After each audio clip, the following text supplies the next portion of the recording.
आज मैं चर्चा करने के लिए प्रस्तुत हुई आप सभी दर्शक साथ की 9 ग्रहों का 12 राशियों पे कहाँ गोचर चल रहा है और उनका कैसा रहेगा सभी राशियों पे प्रभाव। तो सबसे पहले आज हम बात करेंगे मेष राशि वाले जातकों की, जिनकी भी जन्म पत्री में मेष राशि है या मेष लगन है, वो इन सब ग्रहों को अपने चार्ट में एनालाइज कर सकते हैं। सबसे पहले बताना चाहूंगी सूर्य महाराज जो है वो अभी वर्तमान में मीन राशि में गोचर चल रहा है। उनका वर्तमान में मीन राशि में गोचर चल रहा है। शुक्र महाराज का जो गोचर आने वाले समय में 16 मार्च को जो बदलने वाला है वो मीन राशि में जाने वाला है।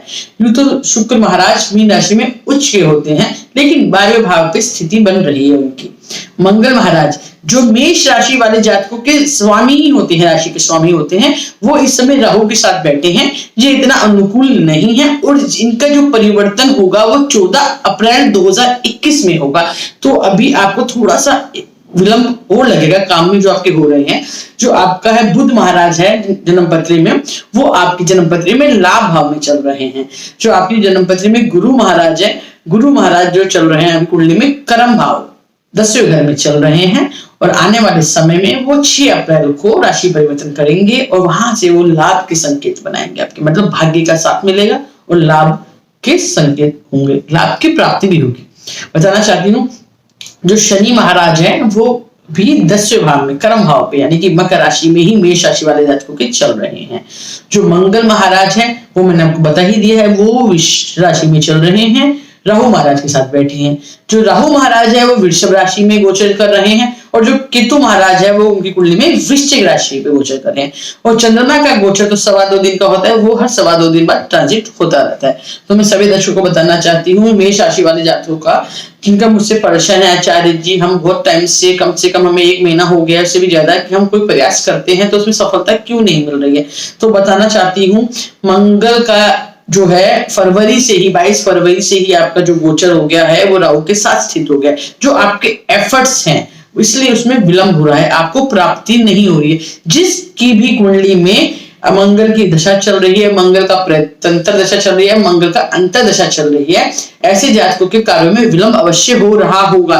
नहीं तो आप अपनी जन्म पत्री भी चेक कर सकते हैं कि आपको कौन सी दशा चल रही है और आपको क्या रुकावट आ रही है। वो अगर आपकी कुंडली में आपकी कुंडली में मंगल की दशा होगी, अंतर दशा होगी या प्रत्यंतर दशा होगी, तो आपके कार्यों में अवश्य ही रुकावट जरूर आ रही होगी। और अगर किसी की भी कुंडली में शनि की दशा चल रही है या किसी की कुंडली में गुरु की भी दशा चल रही है, तो ऐसे भी जातकों के जो कार्य हैं वो धीरे धीरे ही हो रहे होंगे। खासकर अगर शनिदेव जी की किसी की दशा अंतर दशा या प्रत्यंतर दशा मेष राशि वाले जातकों की चल रही है तो उनके कार्यों में भी रुकावट आ रही होगी। जो कार्य उनका तुरंत होने वाला है उसमें भी विलंब लग रहा होगा उनको, क्योंकि शनि महाराज जब भी कुंडली में आते हैं, दशाओं में आते हैं, गोचर में भी आ जाते हैं, अंतर दशा में आते हैं, प्रत्यंतर दशा में आते हैं, जब भी कार्यों में थोड़ा सा विलंब होने लगता है, डिले होने लगती चीजें, स्पीड से कार्य नहीं होते हैं। और खासकर मैं बताना चाहूंगी जो मंगल महाराज है वो तो मेष राशि वाले जातकों की कुंडली में ही राशि के स्वामी ही है। तो मंगल राहु का इस समय अंगारक दोष भी चल रहा है वृषभ राशि पर चल रहा है। और मेष राशि वालों का जो राशि का स्वामी ही मंगल महाराज रहते हैं। जो आप मेहनत कर रहे हो, जो पराक्रम कर रहे हो, तो इस वजह से आपको उसका सफलता का फल नहीं मिल रहा है। अगर किसी जातक को कोई शारीरिक कष्ट भी हो रहा है तो उसको भी अभी 14 अप्रैल के बाद ही ठीक होगा। अगर किसी की जन्म पत्री में मंगल का कनेक्शन उसके कर्म से है तो उसके कार्य में करियर वाइज प्रॉब्लम आ रही होगी। अगर किसी की जन्म पत्री में मंगल का संबंध उसके विवाह से है या उसके हस्बैंड से है या बिजनेस से है तो उसको उस पार्ट में अवश्य ही परेशानी आ रही होंगी। तो मेष राशि वाले जातकों को कम से कम 14 अप्रैल तक तो अपने जो कार्य कर रहे हैं उसको धीमे धीमे लेकर उस गति तक, उस समय तक आ जाइए, तब आपको उस समय के बाद ही आपको परिणाम मिलेंगे। अगर आपकी मंगल की महादशा पहले ही समाप्त हो जाती है, यानी कि जैसे लगा लीजिए किसी की मंगल की महादशा चल रही है और 2-3 महीने से चल रही है, मार्च एंड में खत्म हो जाएगी, अप्रैल के फर्स्ट वीक में भी खत्म हो जाएगी, तो उसको भी ऐसी कोई प्रॉब्लम नहीं आएगी उसके बाद। हाँ, अगर आपकी दशा भी चल रही है और आपका गोचर भी खराब है तो आपको इफेक्ट जरूर ही करता है और करेगा भी। तो सभी जातकों को जिनकी भी मेष राशि है तो ऐसे जातकों को क्या करना है, ऐसे जातकों को जिनकी भी मेष राशि है या मेष लगन है, ऐसे सभी जातकों को सुंदरकांड का पाठ अवश्य करना है। जो भी जेंट्स हैं उनको हर मंगलवार के दिन जाकर हनुमान जी को प्रसाद चढ़ाना है, हनुमान जी को चोला चढ़ा सकते हैं, उससे लाभ होगा हनुमान जी को। बूंदी के लड्डू का भोग लगाइए, और जो महिलाएं हैं वो सुंदरकांड का पाठ करें, उससे लाभ होगा उनको। और क्योंकि हनुमान जी जो होते हैं वो स्त्रियां उनकी पूजा नहीं करती है, बहुत से दर्शकों का ये मुझसे क्वेश्चन होता है कि आचार्य जी क्या स्त्रियां हनुमान जी की पूजा कर सकती हैं? नहीं, बिल्कुल नहीं कर सकती, क्योंकि हनुमान जी ब्रह्मचारी हैं, और जो भी स्त्री हनुमान जी की पूजा करती है तो उससे वो रुष्ट हो जाते हैं, उनके काम बनते बनते बिगड़ने लगते हैं। हाँ, वो सुंदरकांड का पाठ अवश्य कर सकती हैं, उससे उनको लाभ ही होगा, लेकिन हाँ, हनुमान जी की मूर्ति में जाके प्रसाद नहीं चढ़ा सकती है महिलाएं। तो आप सभी दर्शकों को, जिनकी भी मेष राशि है, मेष लगन है, उनको कम से कम 14 अप्रैल का इंतजार अवश्य करना पड़ेगा, क्योंकि उसके बाद ही उनके जो कार्य है, जो रुकावटें आ रही हैं, वो उसमें रुकावटें नहीं आएंगे और उनके कार्य संपन्न होने लगेंगे।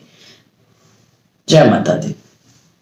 और मैं सभी दर्शकों को बताना चाहती हूँ कि आप सभी दर्शक जिनकी भी कुंडली में चाहे कोई भी दशा हो, मंगल की हो, राहु की हो, केतु की हो, शनि की हो, सभी दर्शकों को कम से कम अपने गुरु मंत्र का जाप अवश्य करना चाहिए। अब बहुत से लोग कहते हैं हमने तो गुरु जीवन में बनाए नहीं है, तो हम किसका जाप करें, हम तो किसी गुरु पे विश्वास ही नहीं करते।